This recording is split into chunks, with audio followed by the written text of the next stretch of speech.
Here is Isaiah 43 verse 2. When you pass through the waters, I will be with you, and through the rivers, they will not overflow you. When you walk through the fire, you will not be scorched, nor will the flame burn you. This verse is not a promise of a life without hardship. It is something deeper, stronger, and far more sustaining. God does not say if you pass through waters or fire, but when. That alone grounds this verse in reality.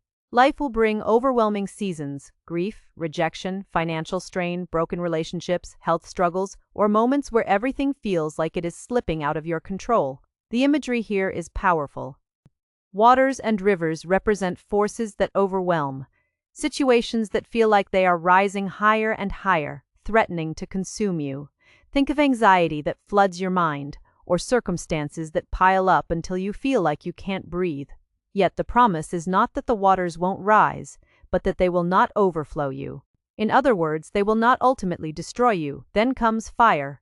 Fire represents trials that test and refine. These are the situations that feel intense, painful, and personal, betrayal, loss, or deep emotional wounds. Fire changes things, but God says you will not be scorched or burned. The trial may be real, but it will not define your end. The key phrase in this entire verse is simple. I will be with you. That is the anchor. The protection is not based on your strength, your ability to endure, or your understanding of what is happening.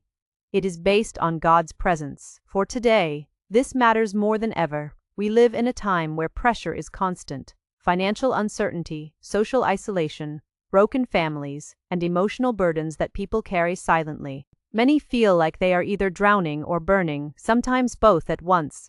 This verse speaks directly into that reality. If you feel overwhelmed, this verse tells you, you are not alone in it.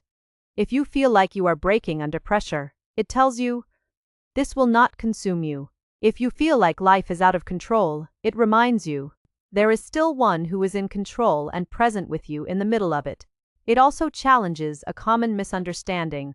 Faith does not remove hardship, it transforms how you go through it. God's presence does not always change the situation immediately, but it changes your outcome and gives you strength to endure what would otherwise destroy you.